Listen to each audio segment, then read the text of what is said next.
Voilà le fil de mes pensées. Ma famille, mon business, les factures, le planning des enfants, mon business, les clients, les courses, la bouffe, le ménage, le linge, les mails, mon business. Mais pourquoi les journées ne font que 24 heures?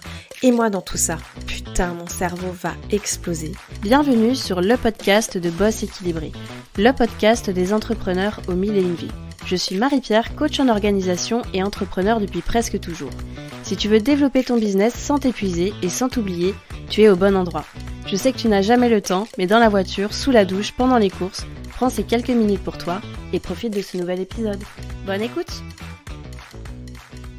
Hello et bienvenue à toi dans ce nouvel épisode de Boss Équilibré. Je commencerai cet épisode par une phrase de Warren Buffett. La différence entre les personnes qui ont du succès et les personnes qui ont beaucoup de succès, c'est que les personnes qui ont beaucoup de succès disent presque non à tout. Alors on va pas forcément aller dans les extrêmes parce qu'on n'a pas tous la volonté d'avoir beaucoup de succès, mais on va pas se mentir, combien de fois dans une vie on se retrouve dans une situation hyper désagréable parce qu'on n'a pas su dire non. Oui et non, ce sont des mots qu'on utilise évidemment hyper fréquemment dans notre langage, mais on n'a pas vraiment conscience du pouvoir de ces deux mots. Le fait de dire oui ou de dire non peut parfois te mener là où tu n'avais pas envie d'être. Ça peut aussi te faire perdre du temps, de l'énergie. Enfin bref, tu l'as compris. On sait tous qu'on devrait dire non plus souvent, alors pourquoi on ne le fait pas? Je suis sûre que ça t'est déjà arrivé de penser non très très fort dans ta tête. Genre ce service qu'on te demande, c'est hors de question, ou ce projet pro qu'on te propose, c'est pas du tout aligné avec toi. Et puis quand le moment de la discussion arrive et que tu te trouves face à la personne qui t'a sollicité, tu te transformes. La personne sûre et affranchie qui était au fond de toi, sûre de dire non, se rend compte que finalement dire non c'est difficile et tu te retrouves bien plus enclin à dire oui que ce que tu le pensais, tu cèdes et tu dis oui. Le truc c'est que dire non ça implique une dimension émotionnelle. J'ai peur qu'en disant non on va me rejeter, on va penser du mal de moi, que je suis imbu de moi-même. C'est ok d'avoir ces peurs. Mais il faut tout de même garder à l'esprit que ça représente une sorte de perte de contrôle de soi. Et cette perte de contrôle, elle va venir impacter directement ton temps. Et pire encore, elle va venir impacter ton énergie. Pour voir les choses sous un autre angle, je te rappelle que quand une personne te pose une question dont la réponse peut être un oui ou un non, elle est préparée à potentiellement recevoir une réponse négative. Sinon, elle ne poserait pas la question, elle te donnerait un ordre. Tu es libre de tes choix et surtout tu es responsable de comment tu utilises ton temps précieux. Donc si la personne en face de toi te considère comme quelqu'un de détestable parce que t'as dit non, c'est son problème. 1, c'est pas un non qui caractérise la personne que tu es. Et 2, ce n'est pas de ta faute si la personne en face de toi n'a étudié que l'option du oui et donc sa déception ne doit pas t'impacter parce que c'est pas de ton fait. Ça paraît simple, mais parfois on ne le voit pas venir. Alors dans quelles circonstances on pourrait être amené à dire non ? Premièrement, tout simplement quand on n'a pas le temps ou la disponibilité mentale pour répondre favorablement à une sollicitation. Déjà, et ça c'est mon dada, il faut bien prendre conscience que notre temps est limité. S'il y a un seul truc sur lequel on est tous égaux, c'est bien ça, parce qu'on n'a tous que 24 heures dans une journée et pas plus.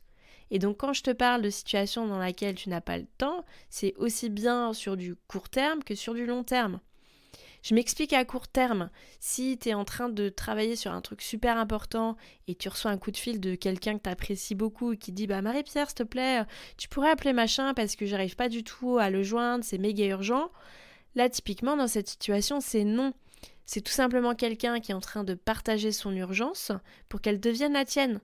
Et la plupart du temps, tu te rendras compte que l'urgence des autres, c'est rarement la tienne. Imagine si tu avais dit oui. T'aurais stoppé ton travail, t'aurais appelé Monsieur X, évidemment tu serais tombé sur répondeur, du coup t'aurais rappelé ton ami pour lui dire que non, tu l'as pas eu, etc. etc. Et finalement t'aurais stoppé tout ce que t'étais en train de faire pour gérer l'urgence de quelqu'un. Je te donne un exemple à plus long terme. Quelqu'un qui te propose par exemple une collaboration pro pour faire un groupe de coaching en ligne sur une durée de 3 mois. L'idée elle est super alléchante pour toi, mais tu sais très bien qu'en termes de charge de travail ça va pas passer. Il va y avoir toutes les préparations des contenus, ta disponibilité pour les coacher, un rendez-vous en live une fois par semaine le soir, etc. Et ce sur 3 mois. Alors que toi, t'es déjà surchargé. Là, t'as peur de dire non, de passer à côté d'une opportunité, peut-être à côté de revenus complémentaires. Mais est-ce que t'es vraiment sûr que tu vas prendre du plaisir à travailler ainsi ? Est-ce que tu penses que tu vas pouvoir donner le meilleur de toi-même en étant débordé par tous tes projets ? Et est-ce que tu crois pas que tu vas te disperser dans tes autres projets en cours ? Donc avant de dire oui, c'est important de se poser les bonnes questions. La situation numéro 2 dans laquelle on pourrait dire non, c'est quand la demande n'a aucun rapport avec ta vision et tes objectifs. Pareil, on peut reprendre l'exemple de l'opportunité de créer un programme en ligne avec quelqu'un. On part du principe que tu connais rien, le digital c'est pas ton truc et que toi ton objectif c'est d'ouvrir ton cabinet et de développer ta clientèle en présentiel par exemple. Clairement, qu'est-ce que tu vas t'engager dans ce projet ?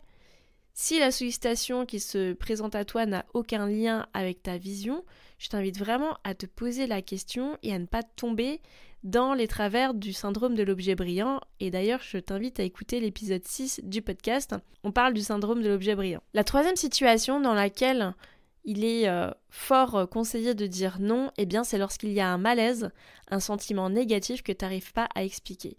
Là, je vais être peut-être un peu radicale sur ce sujet-là, mais c'est clairement l'expérience qui va parler. Pour moi, s'il y a un malaise, un sentiment négatif, quelque chose qu'on n'arrive pas à expliquer, c'est non direct, c'est next. Je te donne un exemple hyper perso. L'année dernière, j'ai accompagné une entrepreneuse sur un gros projet de base. J'avais déjà senti lors de l'appel découvert qu'on n'était pas très alignés en termes de valeurs et que ses attentes envers moi étaient bien trop ambitieuses. Comme si le fait d'avoir une coach faisait 100% du boulot et toi, t'as rien à faire. Je m'étais pas trop inquiétée lors de cet appel découverte parce que je m'étais dit qu'au vu du devis que je lui avais envoyé, qui était simplement le reflet de l'ampleur du projet, elle irait pas plus loin. Et en fait, si. Elle a réglé son premier acompte et puis on a débuté l'accompagnement. Je peux pas dire que ça s'est mal passé en fait, c'est simplement qu'au bout d'un mois, j'ai volontairement stoppé l'accompagnement, je me fatiguais à motiver quelqu'un qui n'était pas prête à mettre du sien pour avancer. Pire encore, le ton employé, les exigences attendues, c'était à des années-lumière de ma façon de travailler. Et en fait, je me sentais tellement mal de cette situation, mais limite en mode culpabilité, que rien n'avançait à côté de ça, quoi. Tout le reste était en suspens. Et donc une cliente qui dans mon écosystème ne représentait qu'à peine 1/10 de mon chiffre d'affaires, ça me pompait 100% de mon énergie. Et ça, avec le recul, j'aurais pu dire non dès le départ en écoutant mon intuition. Et sur ce dernier point, je pense que ça peut être intéressant de se créer peut-être une petite charte des limites d'acceptation. Quels sont les no way, les choses qui sont rédhibitoires lorsqu'une situation se présente à toi. Maintenant que je t'ai donné mes 3 grandes catégories de situations dans lesquelles on pourrait dire non, je te partage 5 astuces pour dire non avec classe. Parce que l'idée, c'est de pas faire un shift et d'envoyer bouler tout le monde du jour au lendemain en mode maintenant c'est moi qui compte et le reste, on s'en fout. C'est pas du tout ça, mais au moins de savoir trouver le juste milieu. Premier point, dire non avec classe, c'est de savoir mettre ton temps au centre de tes décisions. Pour ça, tu dois être au fait de ta charge de travail avant d'accepter ou de refuser une demande. Donc refuser une demande parce que tu sais très bien que ça ne rentre pas dans le cadre de gestion du temps que tu t'es fixé, tu es forcément droit dans tes bottes quand le non sort de ta bouche. Point numéro 2, dire non avec classe, c'est rester positif. Sincèrement, je te conseille d'amorcer ton refus par une note positive en mode merci beaucoup pour ta proposition, mais blablabla. C'est toujours un plaisir d'échanger avec toi sur de nouveaux projets, mais c'est un excellent moyen de montrer à quel point tu apprécies qu'on s'adresse à toi, même si t'es pas toujours en mesure de donner suite à la demande. Et d'ailleurs, c'est pas parce que t'as dit non aujourd'hui que ce sera non demain. Troisième point, lorsqu'on dit non, c'est d'être positif, ok, mais d'être clair. Ça sert à rien de sortir les violons, d'aller se perdre dans des explications qui vont venir faire passer la pilule, c'est pire que tout.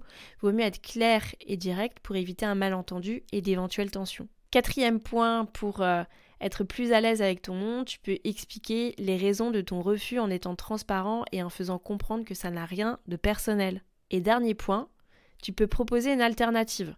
Soit c'est un non ferme et définitif et peut-être que tu connais un business friend de confiance que tu pourrais recommander, soit c'est juste une question de temps et tu peux proposer un autre délai que celui qu'on t'a présenté.